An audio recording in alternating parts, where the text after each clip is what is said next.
ये वॉवेल्स हैं और बाकी जो बचे हुए लेटर्स हैं उनको कंसोनेंट्स बोलते हैं ए टू जेड, इनको छोड़ के।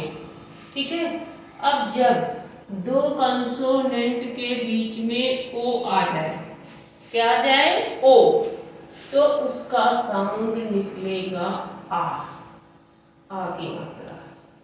कैसे आ जाए? दो कंसोनेंट के बीच में ओ आ, जैसे पी ओ टी, पॉट, देखो आगे मात्रा देखो, पॉट बर्तन, हॉट, पॉट चारपाई, लॉट, गॉट, नोट।